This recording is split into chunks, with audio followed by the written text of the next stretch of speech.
The Play's the Thing, with your host, Judy Sleed. Special guest, Gabrielle Scarpaci, Executive Director of the East Hampton Food Pantry, and Vicki Littman, East Hampton Food Pantry Board of Directors. Now here's Judy. Love me in London.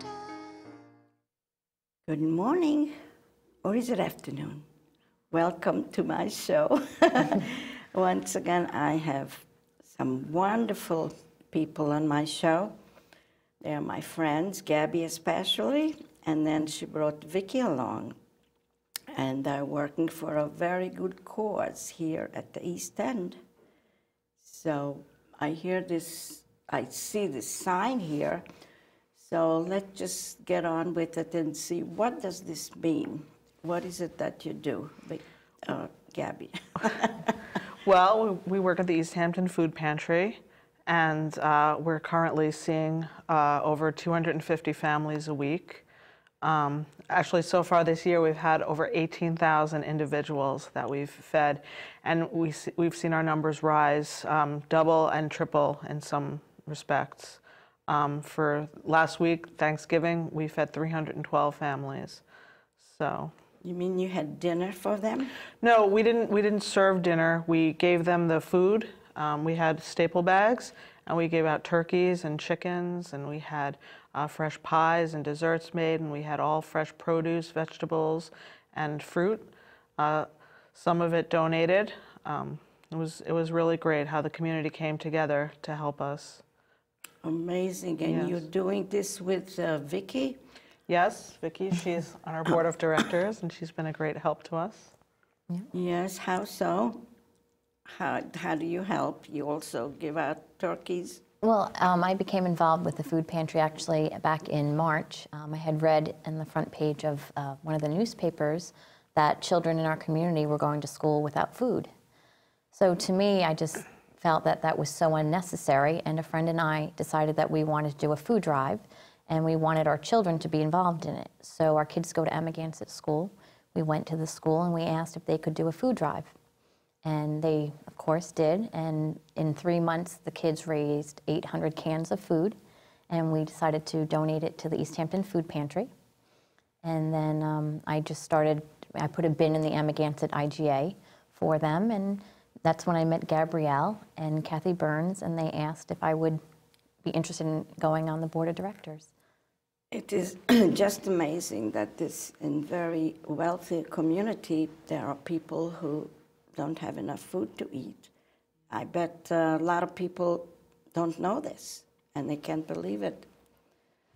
So what made you, Gabrielle, what made you decide? You know, it's true. A lot of people don't realize the need for food pantries out here. You know, they think of the Hamptons as being a very wealthy community, and I would say that the majority of people that live here full time are just, you know, working class people, and you know, a lot of their work is seasonal, and unfortunately, you know, with the economy and how things are going, people are really finding themselves in trouble.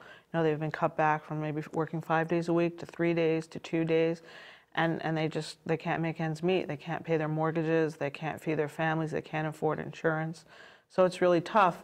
So the fact that we're there and, you know, we can give them some food and help them out, just sort of alleviate some of their worries, you know, that they're able to pay their bills. You know, instead of having to buy food, they can pay their phone bill or their cable bill, or, you know, put oil in their tanks. And it's, you know, I think it really helps them to not have to worry about having food.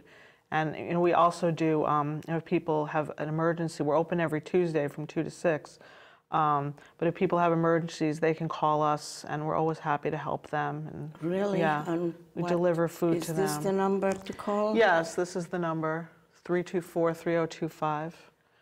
Or they can also call 324-7195. Well, that's an excellent idea. Yeah. That they don't have to spend the money on food, so instead they spend the money on necessary things like living. Yeah, and living expenses, yes.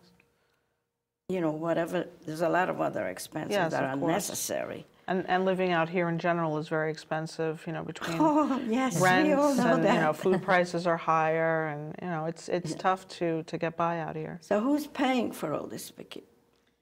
Well, we are doing fundraisers to try to generate money there. And then we also have people in the community that have stepped forward and donated to us, which is greatly appreciated.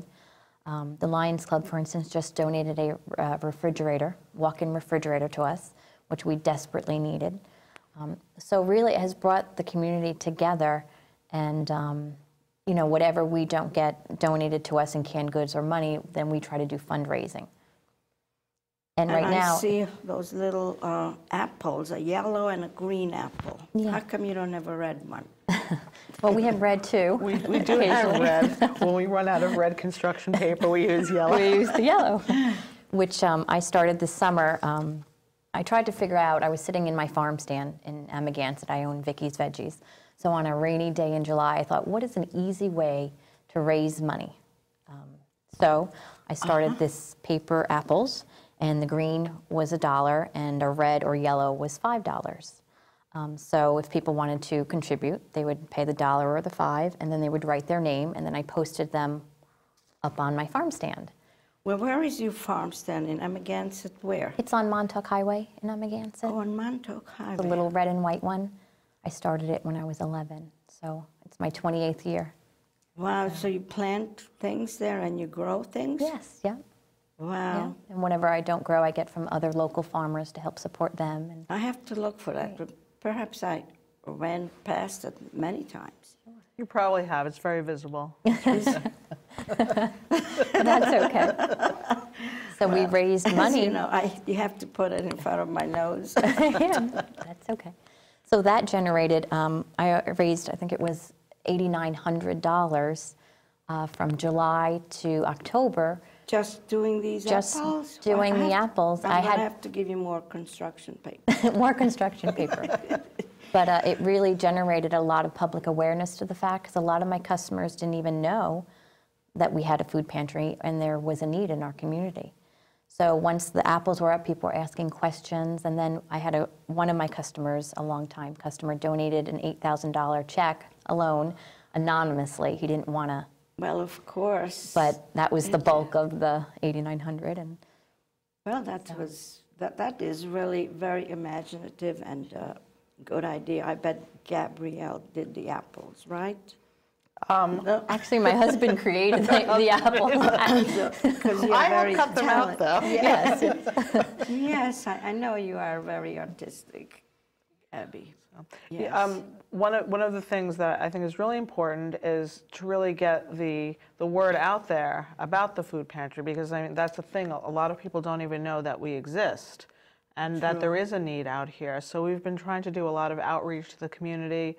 We've had a lot of articles in the paper, you know, just sort of letting people know that there is this need and that there are people that are hungry, especially children. I mean, we have so many children that come through. Yeah. You know, as Vicki mentioned before, there were kids that were going to school without breakfast or lunch and had no money to buy anything. And, you know, it was terrible. Awful. So, Sad. you know, we've really tried to step that up and, you know, be able to provide for them and let people know that they can come to us and that, you know, we're happy to help them. It is really just, you would think that you're talking about some children in Asia who don't have food. And this is right here in a very wealthy community. Exactly. Well, you really need to address this and let as many people realize this so they could help, and we're going to do that. Yeah. And the community really has come together, and it's like so many seniors and even high school children are coming, and they volunteer now. I mean, now that it's really public that there is a food pantry and there is a need, everyone, it seems like every day we're getting phone calls to either donate money or to, you know, volunteer. They want to come and volunteer their time. So it's been a great community experience, even for well, me. you see, you just don't know how many great people there are unless you tell them, right? Yeah, exactly. They would never think that this is happening here. Yeah, it's wonderful. The students have to do community service for school, and a lot of them, you know, they come to us and they love the experience, and quite often they come back after they're done because, you know, they see firsthand exactly what we're doing and how it's affecting people. It makes an immediate impact. You know, you're giving people their dinner for the evening, you know, and they see that and they can appreciate that. And I think it touches them as it touches us. Yes. So can I ask, have you been living in these beautiful country, in this beautiful East End, all your life? I've been here 11 years. I'm originally from Brooklyn. I moved out here. And Brooklyn? Yes. Where is that? It's on the other end of Long Island. I just moved from one end of Long Island to the other. But I love it out here, and you know, I consider this my home now, and I could never go back to the city and go back to the rat race working in the city every day. So, you know, I'm really happy here, and I'm just so happy to be part of this organization where I feel like I'm really making a difference, and you know, I'm able to serve the community. That is a help good people. feeling. It really is, yes. Yes. And I've met so many wonderful people, like Vicki. And you know, it's great. You know, you build these friendships with people and you work together, and you know, you can really accomplish a lot. You know, if everybody just does a little bit, we can really accomplish a lot. Good thought, a very good thought, because a lot of times people think, well, how can I make a difference? It's just a little bit. But a little bit goes a long way. Sure does. So previously you worked in, when you said city, I presume it's Manhattan. Yes, I did. I worked in the city for 9 years, wore a suit every day, took the bus into the city. What did you do? I was in medical marketing for 5 years, and then I worked at NYU Medical Center in the government department, and we used to lobby for funding for research for the different... so you have some experience about did, yeah. fundings and all that. Yeah. So. Well, that's good. Yeah. It's important to know how. And Miss Vicki? I've lived in Amagansett my whole life. Oh. My family's been here actually since 1908 from Italy. So, Wow, so you're a native. So yeah, I've lived here and seen it grow, and it's a great community. I mean, I would not really think of any other place to raise my children. And you said you started this market like... Yeah, I started Vicky's Veggies when I was 11. My dad built me the farm stand, and it turned into a whole family affair. So my husband and my aunt and uncle and mother, and it's like a whole family business it turned into. That is really wonderful to Yeah. start a child at something like that, and it makes you aware of things. Definitely. And then it just mushroomed into something. So there's always time to start something new. It's never too late. No. And it really, I felt like it was time for me to give back to the community that has been so good to me. So that's how I also became involved, because I thought I really needed to, you know, give back. Yes, so it's never too late, even at my age, to start something new, right? No. Doesn't matter how old you are, young or old, right? Yeah. So you are trying to involve the community more. We are. Because so far you just got donations who have felt like it. Yeah. But Well, you know, it's sort of an ongoing thing. So far this year, you know, most people think we get everything donated. And while we do get some food donated, the majority of it we purchase. And since our numbers are so high, we have to, you know, buy a lot of food. And we've already spent, believe it or not, $100,000 this year. And we see our bank account shrinking and shrinking. So we're really, you know, reaching out to the community for help, you know, not only in collecting food in cans and dry goods, but also monetarily as well. You know, we need the money in order to purchase this food. Yeah, well, where does the money come from? A grant? No. Well, we sent out our annual fundraising letter recently. Also, the articles in the paper have, you know, sort of brought it to the community's attention, so that brought in some money. It was funny, last week for Thanksgiving, we went to buy turkeys, and we had 8 big wagons full of turkeys in the supermarket. So of course everyone was asking us, what are you doing with all these turkeys? It was actually quite a spectacle. Yeah. And so we had some brochures with us, and we handed them out, and we got quite a few donations that way. Just, you know, people seeing us in the supermarket asking us what we were doing with 200 turkeys. So, you know, it's just sort of interesting how people are aware of what's going on. Well, of course, they see you with so many turkeys. Yeah. They would say, wait, Wonder. Yeah. what are you going to do with it? A banquet? Right. Maybe they thought you're going to cook for the whole. I asked everyone, I said, are you hungry? And we're also going to be doing a movie night in December. I think it's the 18th. The 19th, The Saturday 19th. the 19th. What's that involved? Well, it's going to be at the East Hampton Indoor hockey rink? Indoor hockey rink, okay, Yes. on the 19th, and we're going to be showing Polar Express. Oh, that's a great movie. Yeah. I remember seeing that. So we'll be putting more information out exactly on what time and in the So you papers. mean the money you're going to collect for watching it, you're going to donate it to? That's correct. Yes. There's a company that does this. They bring in the screen and they show the movie, and people can bring picnic blankets and sit down, and we'll have popcorn and soda, and so it's for families. It's at 4 o'clock, and that people can come and see the movie. And we're trying to do 2 or 3 of these evenings. So hopefully a lot of great movies and especially for this time of the families. year, there's not that much going on out here. So we're Yes. hoping that it brings in a good crowd. And of course, during the summer, you get all the people who just come out for the summer, Right. and then There's You have always to- so much going on in the summer, so you're sort of competing Well, with I 100 know. other events that are going on. right, but you have now all this time to prepare. You have to just zoom Yeah. as Right. soon as they get here. Yeah, Exactly. Don't forget about the hungry people. exactly. And times are tough, especially in the winter. A lot of people aren't working at all. In the summer, they have more work, although, not everyone can find work. But the winter is really the toughest time. 'Cause people have to pay to heat their homes, and Right, and they and they need still warm have to- clothes. You yeah, have a, warm clothes. a clothing drive too? We do. We collect clothing. We're trying to do a coat drive, blankets, sweaters. But we're located at Windmill 2, which is on Accabonac Road. It's a low-income senior housing. People are always bringing in clothes and all kinds of different things, housewares and books, and it all goes. People come through and they're so appreciative that we have these extra things for them. It's great when the little kids come in too. Yeah, they if there's do. toys or If we have books, toys or it books. makes the children. You'd be amazed just how people just throw things away that other people Well, could exactly. really use. Well, is- that's what we try to get the word out too, that, we take Yes. things like that that people can use. They don't just need food, but they need a warm sweater, or, they'd like to give their child a book or a toy and they can't afford to buy it. And so then, Correct. we Yes. have something there. So it just, it's that little added extra that helps So now us. you're working on getting the word out more, We are, yeah. right? And we're going to need additional money also to raise because we've opened up a satellite in Amagansett.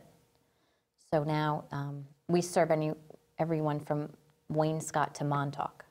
So Dominic Stanzione actually had come to us and felt that there He's was a friend. need. He was on my show. Oh, okay. Dominic, yeah. Dominic, He's yes. wonderful. Yes. And he felt, because he was on the ambulance, that there were people out there that needed help in Amagansett.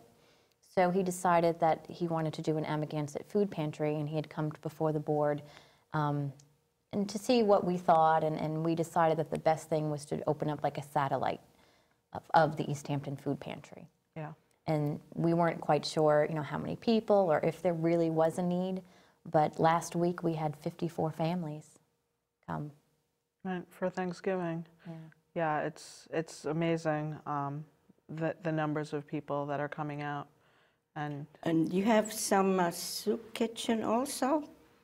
well, we are serving soup at the food pantry. It's not necessarily a soup kitchen. It was just a little something that we wanted to do, especially in the winter when it was cold. The people come in and they're waiting. Since there's so many, they can wait up to an hour. So we have hot soup that Who we're makes it? serving. It's being made by the chef at Città Nuova, and At where? Città Nuova. It's on Newtown Lane in East Hampton. You mean it's a food A store? restaurant. No, it's a restaurant. Yeah. So they make the soup and they bring it in. And it's hot, and they stand there and they serve it and put it in little bowls. And it's been really well received. People are very happy. We always try to put out a little something, whether it's cookies or candy or whatever we have. But we just try to make it a pleasant, comfortable atmosphere for everyone, make them feel welcome, because it's difficult to come in and ask for help. To come through yes, the doors, sure people are is. proud and they feel Yeah. bad. And so we find that a lot of the people that come in for food also want to give back, so they wind up volunteering as well, because they don't want to just take, they want to give back. It's so true. That we have something there for them, some soup, or just, a little something to just make it a little easier for them to come in and feel relaxed. And our volunteers are so good at that, making everyone feel welcome. They're so warm and caring that it's not an uncomfortable thing. The volunteers just really make it comfortable Is for them. this soup, is it on their menu? I don't think so. They make different soups each week. So, it's always a surprise to us what they're going to bring in. But I mean, it's been wonderful. And did you taste it? I did, yes. We had chicken soup yesterday. It was very good, yes. Yes. I'm the official taster. Well, doesn't it have to get the approval of everybody who works? No, we leave that to Gabby. Yeah. She's good at making But decisions. it must Yeah, be good I'm the because decision she's maker. here. She didn't get sick. Oh, of course. No, I didn't get sick. We have great food there, so. Yeah. Yeah. Yeah, I but must go it's there. true what Vicki says. The volunteers are wonderful. We have a great group of volunteers, both at the Satellite in Amagansett and in East Hampton. And no one judges anyone. We're just there to help people. But it's very simple. We're just trying to feed people. know, We I try to hate it keep when the somebody- politics out of it, and Yeah. it's just simply that people are hungry, and we're trying to help them, and it's And that you should that teach simple. the people not to judge anyone. Yeah. Because Oh, that's definitely. And we've terrible. had people actually who used to donate to us now that are coming for food. And they're like, and that is hard but you know what, that's why we're there. I mean, everyone can be in a situation one time in their life where they need help. And there's nothing wrong or shameful about that. Do you have any affiliation with the other parts of the Hamptons? Affiliations? Yeah, well, Well, we're not. west of East Hampton. No, I mean we're on our own. I mean we get small grants from Long Island Cares and Island Harvest, and we get some food through them. But for the most part, we're on our own, and we have to bring in our own funding and make our own connections with the community. But Well, you're doing a good job. And did you get a medal so far? no medals. Well, you need some recognition. I get some pats on the back, but no medals. I mean, you're working very hard on this, and you're volunteering. You're not getting paid for this. So somebody should give you a lot of pats in the back or some sort of recognition. So I am for forming a committee For the pats. for showing our appreciation. And I don't know what we should Well, get just for you. having us on your show it has been wonderful, and, Yes. and we'll certainly get the word out there, about the need in the community, because, it's true, a lot of people don't even know that we exist or that the need is even there. Well, that's why I need to air it out, and I'm going to form a committee, and we're going to have a ceremony, and it's going to be in the newspapers everywhere. What a good job you're doing. Thank you. I mean, everybody should know. Everybody needs recognition, don't you think? Well, Yes. every week it's just so nice just seeing the people come, and you don't need that recognition as long as you're helping people. I think that's the best thing, is helping others. It's very rewarding. Well, I just really wanted is. to start something new so you would remember me. Of course. You're unforgettable, Judy. So, of course, your family, you have any siblings, Vicki? Yes, yes. Are they all out here? No. No. I'm the baby of the family, and I'm the one who stayed. But I have my business here, and it's really kept me in the community, and I couldn't imagine living anywhere else. So, And Gabby, are you the one and only? No, I have a younger brother who is married and has an 18-month-old baby, and they live in Brooklyn. Brooklyn. Yes, in Brooklyn. Scary. Yeah. seems so But- far. Would you believe I had a guest here from Brooklyn once? Really? Yes. Well, now you've had two. And what business is he in? My brother is a chef. Oh, so maybe he could come and Well, cook. he actually is involved with City Harvest, which, like with Island Harvest, works to feed the community. So he's in the city, and I think once or twice a year, they go to a soup kitchen and they serve meals, and so he's involved with that in the city. So he's been very supportive of my work with the food pantry, because he sees that he's in that business. So. Okay, well, that's great. So I just want to thank you again for coming on my show. You've been delightful, and I'm glad that my show is helping you to get the word out. Yes, well, we appreciate it very much. Thank you. And even though we waited a long time to get together, but here we are, and we're going to let the world know, not the word. We're going to get the word out for the world to know. The world, Right? That's yes. a tongue twister. Yeah. So thank you, Gabby and Vicki. And I shall see you again, and I will volunteer to make some soup. I would love that. That's wonderful. Thank you. Come to think of it, like several years ago, I worked in a place for underprivileged people where I cooked soup. I mean, I didn't have to, but it was a huge vat, and I made the soup. I could hardly do it. So I have experience with a lot of things. When you get to be my age, you will know that you have a lot of experience in a lot of different things. So, goodbye, everybody. This is Judy Sleed signing off with Plays the Thing. And I will see you again with my next guests. I have a lot of exciting guests on my list. Just keep tuning in.